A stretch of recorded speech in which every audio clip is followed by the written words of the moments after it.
Buenas tardes, amigas, es un gusto estar con ustedes, espero que todas estén bien.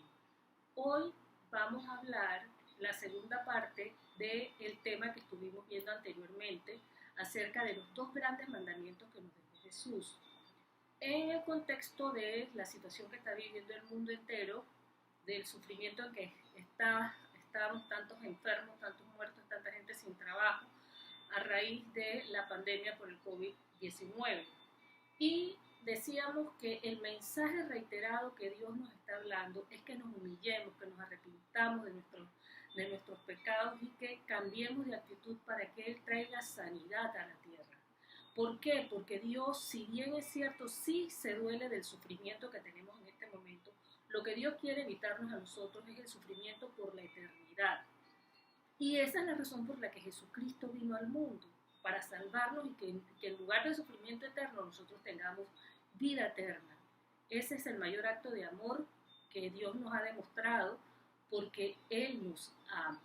Entonces nosotros empezamos con el video pasado a ver cómo, Dios mío, nosotros logramos agradarte en ese proceso de humillación y empezamos a ver los mandamientos, los 10 mandamientos que están en el Antiguo Testamento, que Jesucristo resume en los dos grandes mandamientos, ¿verdad?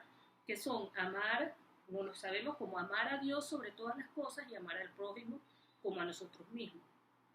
Cuando nosotros nos examinamos a la luz de esos mandamientos, nosotros podemos tomar la decisión de que verdaderamente yo necesito un cambio de actitud. Yo necesito acercarme a Dios porque estoy viviendo lejos de esto, o quiero acercarme más a Dios porque mi amor es imperfecto. Siempre va a ser imperfecto, pero puede crecer, ¿verdad? Entonces, en el primer mandamiento, en Marcos 12, del 29 al 30, lo registra declarando Jesús que Dios hay solo uno. Y dice así, Jesús dijo, el primer mandamiento de todos es, oye Israel, el Señor nuestro Dios, el Señor uno es. Y amarás al Señor tu Dios con todo tu corazón y con toda tu alma y con toda tu mente y con todas tus fuerzas. Ese es el primer mandamiento. Y ese mandamiento nos dice claramente que nadie, absolutamente nadie, debe ocupar el primer lugar en nuestra vida, ¿verdad? En nuestra mente, en nuestro corazón, sino Dios debe ser nuestro gran amor. Y la forma de demostrarle amor a Dios es obedeciendo, es humillándonos ante su voluntad que está declarada en su palabra. Y decíamos que puede ser que nosotros en este momento estemos pensando, bueno Señor, yo realmente te tengo a ti en primer lugar, porque yo no adoro ninguna otra cosa, yo oro a ti directamente y yo te alabo en espíritu y en verdad, como tú quieres que te adore. Pero estoy desconociendo que es muy probable que yo esté tomando el lugar de Dios. ¿Por qué? Porque puede ser que yo me esté endiosando, tratando mal a mi prójimo. Y ahí lo vinculábamos a el segundo gran mandamiento que dice, amarás a tu prójimo como a ti mismo. Y lo veíamos desde la perspectiva de las personas que están en autoridad, que pudieran estarse endiosando y abusar de su autoridad, de manipular a sus subalternos o de buscar reverencias. Y si estuvieran haciendo eso, están muy mal parados delante de Dios, porque el único que merece reverencias es Dios. El único que merece adoración, pleitesías, es Dios, el Señor. Pero hoy vamos a ver ese segundo mandamiento que dice, amarás a tu prójimo como a ti mismo, desde la perspectiva de los que estamos bajo autoridad. ¿Sí? Y los que estamos bajo autoridad tenemos que ver a nuestras autoridades y amarlas como a nosotros mismos también, en una actitud humilde de sumisión, de respeto, de consideración. Y precisamente una de las cosas que el Señor nos manda es a entender nuestro yo con cordura, ¿verdad? El Señor dice en Romanos 12, 3, digo pues por la gracia que me es dada, a cada cual que está entre vosotros que no tenga más alto concepto, no tenga más alto concepto de sí que el que debe tener. O sea, hay un concepto que nosotros debemos tener, sino que piense de sí con cordura, conforme a la medida de fe que Dios repartió a cada uno. La cordura, la sensatez, nos invita a nosotros, nos ayuda a nosotros a tener un concepto de nosotros como el que debemos tener. ¿Y cuál es el concepto que debemos tener? Que somos criaturas o hijos de Dios. Lo que hemos creído y aceptado al Señor como nuestro Salvador y para quienes Dios es el Rey de nuestra vida y su voluntad, ¿verdad? Somos hijos de Dios, pero todos somos creados por Dios, ¿verdad? Entonces nosotros tenemos un valor que nos da quien nos creó y que nos los da la sangre, el precio que pagó Jesucristo para la salvación de nuestras almas. Entonces, cuando una persona es humilde, va a entender quién es, va a tener un concepto de sí como el que debe tener, con cordura. La humildad nos ayuda a eso. La humildad también nos permite a nosotros tener claro que yo no soy el que más sé. Siempre hay oportunidades de aprender. Aunque si usted es un especialista en matemática, probablemente usted hay muchas otras personas. Hay otros que sabrán más que usted de matemática, aunque usted sea un especialista en matemática. Pero hay otras personas que saben muchas otras cosas de otras disciplinas. O sea, nunca usted va a ser el que más sabe. Y es bueno siempre tener una actitud de aprendiz, de querer aprender de las otras personas. También la humildad nos ayuda a nosotros a reconocer que lo que yo tengo y lo que yo sé, se lo debo a Dios. Eso es ser humilde. Y es tan importante, estamos hablando de la humildad, porque para someternos a una autoridad hay que ser humildes. Tenemos que ser humildes, pero desde la visión correcta. Y ahora les voy a ayudar a tener esa visión correcta para no caer en ninguno de los extremos que pueden hacernos daño. Entonces, cuando yo soy humilde, yo puedo reconocer que lo que tengo y que lo que sé se lo debo a Dios. Mire, hace unos días, el alcalde de Nueva York, en una conferencia de prensa, estaba anunciando los avances que ha tenido Nueva York en el tratamiento del coronavirus, del COVID-19, y tuvo la osadía de decir que esos avances, que lo que se había logrado, no era para nada por motivo de oraciones, por oraciones que se hayan hecho, y que Dios no tenía nada que ver con eso. Imagínense, que Dios no tenía nada que ver con que la situación estuviera mejorando. Eso es una actitud de soberbia total. Se estaba tomando él todo el crédito. Yo le llamo a eso el síndrome de Nabucodonosor, ¿verdad? Que no reconoció a Dios hasta que quedó arrastrado. Entonces esto pudo reconocer quién era Dios. La humildad también nos permite valorar que hay otros, ya no se trata de que saben, sino que hacen mejor lo que yo hago. Puede ser que sepamos igual, puede ser que yo sepa más, puede ser que él sepa más, eso no importa. Pero que tienen una habilidad para hacer lo mismo que hago yo, pero lo hacen mejor. Yo por lo menos a mí me gusta enseñar de lo que yo sé, compartir de lo que yo sé. Pero yo veo mujeres de aquí de Panamá, donde vivo yo, donde estoy yo, y de otros países, sobre todo Estados Unidos, que son maravillosas enseñando la palabra del Señor. Yo puedo decir, wow, qué bien lo hacen, ¿verdad? Y puedo aprender de ellas también. Hay un versículo que dice que no hagan nada por rivalidad o por orgullo, sino con humildad, y que cada uno considere a los demás como mejores que él mismo. Esta es la versión Dios habla hoy. Hay otras versiones que dice como superiores a él mismo, pero en están hablando, el contexto aquí es de hacer las cosas para Dios, ¿no? Y no hacerlas por rivalidad, no hacerlas por orgullo, sino con humildad, y que cada uno considere y mire cómo las hacen los demás, y puede ser que haya otros que las hagan mejor que nosotros. La humildad también nos permite entonces reconocer las autoridades que están sobre nosotros, sobre nuestra posición y tener la actitud correcta. ¿Cuál es la actitud correcta frente a la autoridad? Es una actitud de respeto, una actitud de honra, una actitud de sumisión, de fidelidad, de humildad, ¿verdad? Y dice en Romanos 13, del 1 al 7, todos debemos someternos a las autoridades, pues no hay autoridad que no venga de Dios.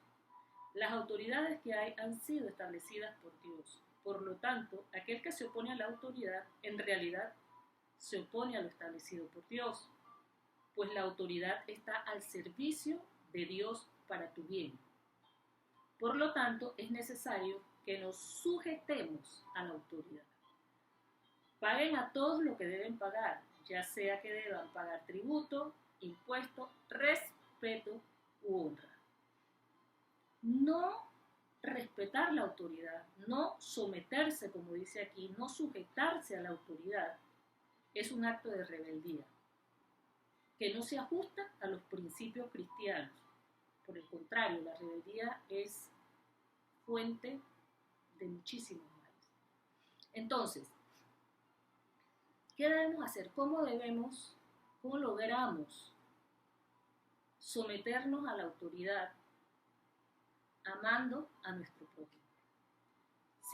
Sin confundir ese sometimiento sano con el abuso o el permitir el abuso de la autoridad. Y yo lo que recomiendo es separar a la persona que ostenta la autoridad de la autoridad propia. Hacerlo nos ayuda a nosotros a amar a la persona como a mí mismo y a someterme a la autoridad, ¿verdad? Vamos a poner un ejemplo.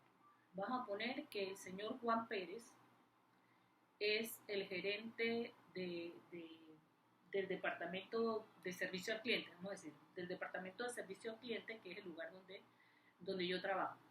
Entonces, pero la persona es Juan Pérez. Ese señor Juan Pérez, esa persona, yo no debo tratarlo como un ser superior. Yo tengo que considerar a esa persona como mi prójimo, como una persona que es igual que yo y debo tratarlo como tal, como me gustaría que me trataran a mí mismo. Si yo lo trato a él como un ser superior a mí, tácitamente estoy reconociendo que yo soy una inferior como persona, y Dios no quiere eso. Eso no es sano, eso quiebra nuestra personalidad. Nos puede traer muchísimos problemas emocionales, psicológicos, relacionales, de todo tipo. Entonces nosotros no tenemos por qué reverenciar ninguna autoridad, ninguna persona que tenga autoridad, a ninguna otra persona, reverenciarlo, adularlo, ya sea por confusión de lo que es humildad, o porque tengo un interés, lo adulo porque tengo un interés. Eso está mal. Dios condena el adular a otra persona. Entonces a las personas que están sobre mí en términos de autoridad, ¿verdad? Debo reconocerlas como un ser humano, como yo, que merece ser amado como a mí me gusta que me amen, ¿verdad? Respetado, considerado, valorar o entender, discernir las diferencias que tenemos de temperamento, de carácter, de habilidades, de todo lo demás, respetar esas diferencias. Y también tengo aquí anotado algo importante, o sea, esa persona, Juan Pérez, yo debo valorar las virtudes que esa persona tiene. Y si es posible en un contexto de plena sinceridad, de trabajo, o si es de la casa, el esposo, lo que sea, la iglesia, los líderes de la iglesia, decirle lo que yo veo, lo que yo valoro y cómo aprendo. que siempre y cuando sea algo sincero, no sea una mera adulación, algo que usted no cree, ¿verdad? Pero valorar las virtudes, el amor que tienen las otras personas, que manifiestan las otras personas. Cuando vemos a la persona Juan Pérez, ¿verdad? Debemos tener claro que esa persona no pierde su valor en caso de que pierda la autoridad que tiene ahora mismo. No, él seguirá teniendo el mismo valor y seguirá siendo mi prójimo a quien tengo que amar como a mí mismo. Y usted y yo no valdríamos más si llegáramos a tener el nivel de autoridad que tiene esa persona. Entonces, la persona, ¿verdad? Independientemente de la autoridad que ostente, el nivel de responsabilidad que ostente, es una persona valiosa, tanto como yo, y a quien yo debo amar como a mí mismo, ¿verdad? Porque es mi prójimo. Ahora bien, vamos a ver a la posición de autoridad, el nivel de responsabilidad que tiene esa persona. Esta persona, estamos asumiendo que sea el gerente del departamento de servicio al cliente. ¿Qué significa ese nivel de autoridad? Básicamente es importante entender el peso que tiene esa persona, el peso que representa, que tiene esa persona al ocupar ese nivel de autoridad, el peso que tiene en verdad ese nivel de autoridad y que recae sobre la persona. La gerencia de servicio al cliente o lo que sea, la posición que usted se imagine, tiene una autoridad sobre ella. El único que no tiene nadie sobre él es Dios. Ella tiene una autoridad, ella tiene a alguien a quien rendirles cuenta, ¿verdad? Esa posición tiene responsabilidades y tiene objetivos que debe cumplir. No está ahí por gusto, tiene una tarea que hacer, ¿verdad? Para hacer esa tarea, para cumplir esas responsabilidades y esos objetivos, a esa posición se le asignan privilegios, ¿sí? Y el más importante de los privilegios que se le asigna a una persona que está en autoridad es tomar decisiones importantes de alto impacto para la familia, para la organización, para la iglesia, para el país, ¿sí? Son privilegios, esa persona tiene privilegios distintos, superiores, mayores que los que yo pueda tener, si es que tengo. Esa persona también tiene mayores facultades para aprobaciones regulares para lograr los objetivos o para situaciones excepcionales. Ella tiene privilegios para aprobar superiores a los míos. Fíjense que estamos hablando de privilegios superiores, responsabilidades superiores, facultades superiores. Esa persona también va a recibir recompensas o consecuencias, puede decirle usted, recompensas positivas o negativas por el resultado de sus decisiones. El impacto de esas decisiones, por ejemplo, si es una empresa, en los accionistas, en los colaboradores, en los clientes, en los proveedores. Si es la autoridad en la familia, pues el impacto que tenga en la familia. Si es un líder religioso, en su congregación, si es un líder político, en el área que tiene bajo su responsabilidad. Recompensa, como pueden ser recompensas económicas, pueden ser reconocimientos, pueden ser crecimiento, ¿verdad? Crecimiento dentro de la organización, pero va a tener recompensas positivas y también puede tener negativas. Que pierda esos privilegios, que pierda privilegios, que pierda recompensas o que pierda la autoridad completa donde está. Eso ejerce una gran presión y en algunos casos una carga casi imposible de soportar. O Eso es entendiendo qué representa esa autoridad que tiene esta persona. Entonces, ¿cómo yo debo manejarme ante esa autoridad o ante esa persona que tiene esa autoridad? Número uno, yo debo ejecutar con fidelidad las responsabilidades del rol o posición que yo tengo. Debo ser fiel, dice el Señor. El Señor dice que a los siervos fieles en lo poco, Él los pondrá en lo mucho, ¿verdad? Lo primero es ser fiel a mi responsabilidad.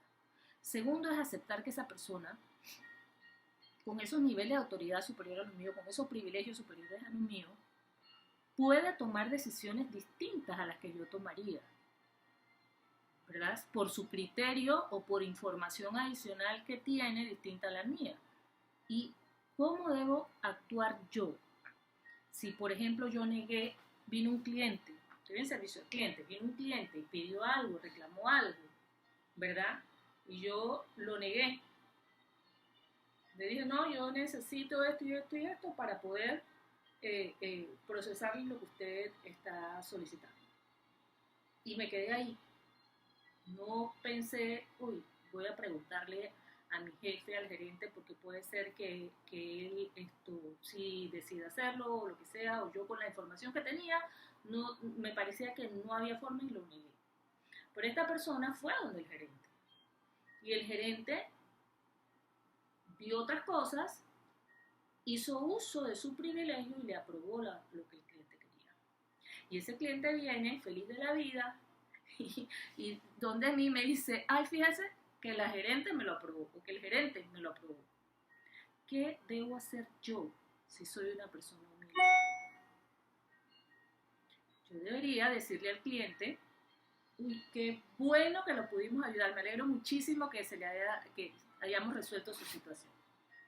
Y luego debo ir donde mi jefe, o sería bueno ir donde mi jefe para aprender qué fue lo que vio, qué fue lo que, ¿verdad? Con una actitud de aprendizaje, una actitud humilde. Yo no debo ni ponerle caras al cliente, porque pues me vino a sacar eso, ni tampoco ir donde mi jefe a decirle, bueno, pues porque yo pasé pena con fulanito de tal, porque yo resulta que le negué por esto y esto, y entonces va y me dice que usted se lo aprobó. O sea, una actitud de irle a reclamar a alguien que tiene la facultad para hacerlo. No, eso no es un acto de humildad, ¿verdad? Tenemos que aceptar, por eso es que hay que entender primero qué significa esa posición de autoridad. Debo apoyarle en el logro de sus objetivos de trabajo y ojalá familiares. Y debo orar por el éxito de sus responsabilidades, que tenga éxito, por el bienestar de su familia, por su estado de ánimo. Yo oraba por mis jefes cuando yo trabajaba, yo decía al Señor que esté contento, que esté contenta, que venga a trabajar contento. Entonces, si estaba feliz, yo iba a estar mejor que si llegaba alguien amargado a la oficina, ¿cierto? Hasta eso también usted puede orar. Ahora, si reiteradamente usted se siente afectado en sus emociones, en sus sentimientos, en su desarrollo profesional, usted, lo que yo le recomiendo es que converse con este gerente, con este superior suyo, ¿verdad? Porque si nosotros nos percibimos maltratados, ¿verdad? O tratados pues, injustamente, vamos a tender a enojarnos y hasta pudiera ser a la rebeldía. Y si somos consentidos, y este jefe, yo soy la preferida del jefe, de la jefa, ¿verdad? Podemos hasta caer en adulación o en actitudes correctas con el resto de los compañeros. Entonces, la persona, el tema aquí es que la persona, con todas sus fortalezas y sus carencias, es quien ostenta la autoridad, que también comete aciertos y se equivoca. Es aquí donde viene el enredo, porque es la persona la que tiene la autoridad y esa persona se puede equivocar. Entonces, aquí, si nosotros no tenemos claro que yo me tengo que someter a la autoridad y me pongo a pensar en la forma, o sea, a cuestionar la persona, ¿verdad? Yo puedo caer entonces en que no me someta a la autoridad por cuestionar, por no aceptar a la persona, simplemente, no amar a la persona porque me veo afectada. Nosotros no debemos permitirnos nosotros caer en eso, porque esa sí es una decisión nuestra. Yo decido cómo me siento y cómo actúo con respecto a cómo estoy siendo tratada. Yo les recomiendo, vayan, convérselo, dense la oportunidad de poder seguir trabajando. Puede ser que la persona no se está dando cuenta, y si se da cuenta y sigue así, ¿verdad? Pudiera ser que lo mejor sea alejarse. Usted, te voy a decir por qué.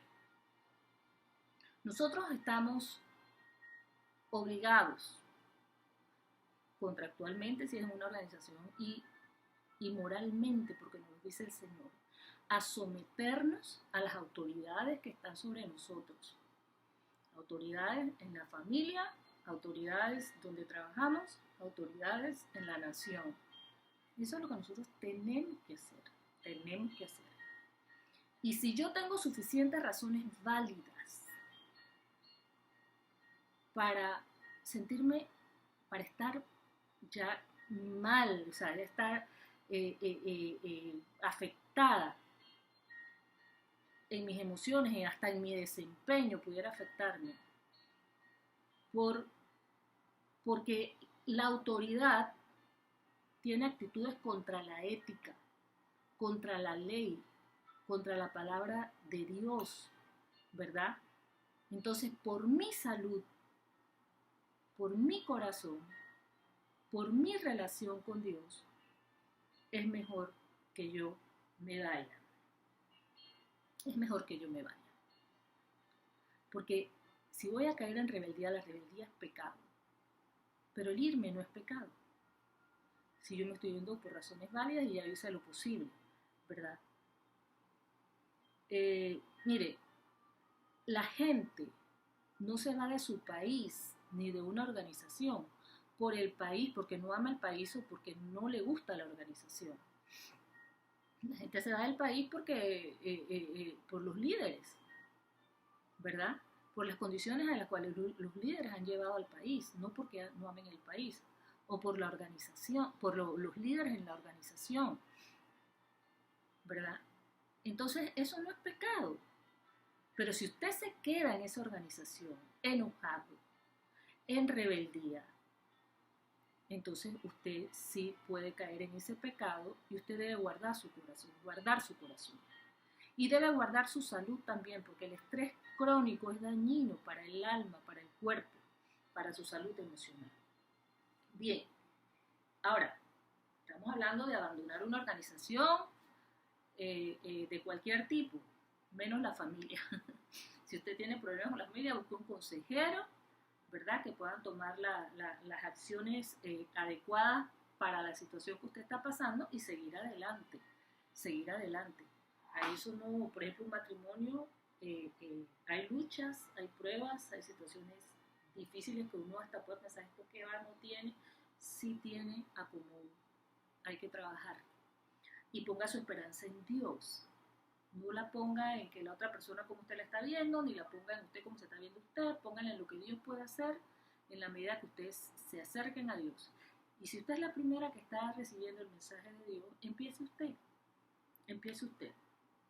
Bueno, ese es otro tema. Pero el punto es que usted sí se puede ir de una organización. Y mire, hay un versículo en la palabra que yo lo relaciono con esto que yo estoy explicando hoy de amarás a tu prójimo como a ti mismo y someterte a tus autoridades. Porque la autoridad es un nivel de responsabilidad que yo debo respetar y que lo está ejerciendo una persona a quien yo debo amar como a mí mismo, que no es superior a mí. Fíjense que en Lucas 7:28 Jesús dijo algo que a mí puede tener varias interpretaciones. De hecho, he leído varias interpretaciones, pero a mí me habló en relación a lo que yo estoy conversando hoy. Dice así: dijo Jesús, os digo que entre los nacidos de mujeres, o sea, entre los seres humanos, no hay mayor profeta que Juan el Bautista, pero el más pequeño en el reino de los cielos es mayor que él. Jesús dijo que entre los nacidos de mujeres, o sea, entre los seres humanos, no dijo no hay mayor hombre o mayor ser humano. Aquí en esta palabra dice no hay, y esta es la Reina Valera 1960, no hay mayor profeta que Juan el Bautista, y es lo que dicen la mayoría de las traducciones de la Biblia. No hay mayor profeta que Juan el Bautista. Y no hay mayor profeta que Juan el Bautista porque los otros profetizaron muchas cosas, entre esas cosas profetizaron la venida del Mesías. Pero Juan el Bautista, que también habló de que venía el Mesías, tuvo el privilegio de ver al Mesías, el privilegio de bautizar al Mesías. Él bautizó a Jesús, y en ese bautismo Dios revelara a todos que Jesús era el Hijo de Dios, que Jesús era el Mesías prometido, ¿verdad? Entonces, en ese sentido, el profeta, ¿verdad? El nivel de profeta de Juan el Bautista es superior al de los otros profetas. Pero para que no hubiera confusión en la exaltación del hombre, inmediatamente el Señor dice, pero el más pequeño en el reino de Dios es mayor que él. Porque todo lo que está en el cielo tiene un nivel superior a nosotros y están viendo a Dios cara a cara, ¿cierto? Y no tienen la carga de la carne que tenemos nosotros que nos lleva a tantos problemas.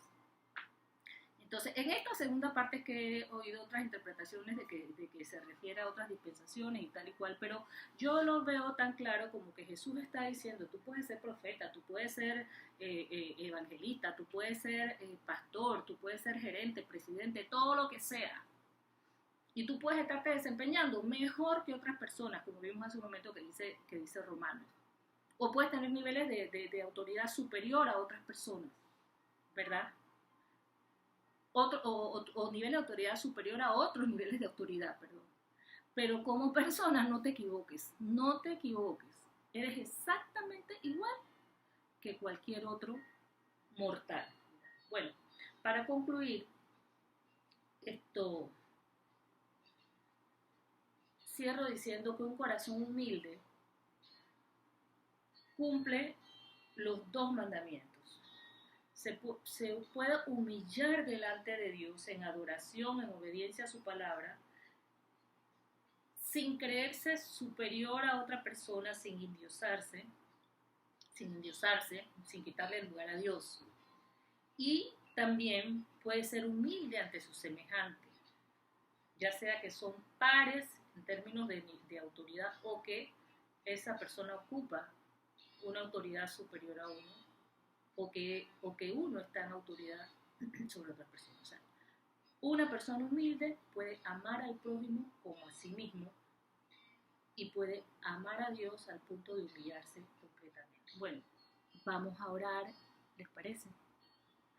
Padre Santo, en el nombre de Jesús, gracias por esta palabra, gracias por tu Espíritu Santo. Señor, yo te ruego que lo que yo no he podido expresar, Señor, por favor, tú lo hagas en nosotras. Que nosotras verdaderamente podamos, en medio de esta pandemia, tener la actitud que tú quieres que tengamos, de humillarnos, reconociendo lo que nos falta, lo que estamos fallando, y poder, Señor, mirarnos en lo que tú nos has ordenado, lo que tú nos has mandado, y e identificar en qué estamos fallando y clamar a ti, Padre, arrepentidos, para que tú nos ayudes, Señor, a corregirnos y a vivir tu palabra. Gracias, Señor. Nosotros creemos que tú, Padre Santo, eres el Dios Todopoderoso, que Jesucristo, tu Hijo, es el Señor, el Redentor que vino a esta tierra, murió para el perdón de mis pecados y salvación de mi alma. Yo acepto ese perdón porque yo te pido perdón por todos mis pecados y acepto ese perdón, Señor. Y quiero que Jesús sea el Señor de mi vida. Quiero tomarlo en cuenta en mis decisiones, Señor. Reconozco, Señor, que necesito humildad. Por eso te pido, Señor, que tu Espíritu Santo venga a nuestras vidas, a la vida de toda persona que está escuchando ahora mismo y que reciba el fruto de la humildad. Y que a este mundo entero alguien les hable, Señor, a todo aquel que necesita humillarse delante de ti. Y que tú puedas venir, escuchar nuestra oración, Señor, y sanar nuestra tierra. Gracias te damos, Padre, en el nombre de Jesús. Amén. Bueno, chicas, que Dios las bendiga. Será hasta la próxima.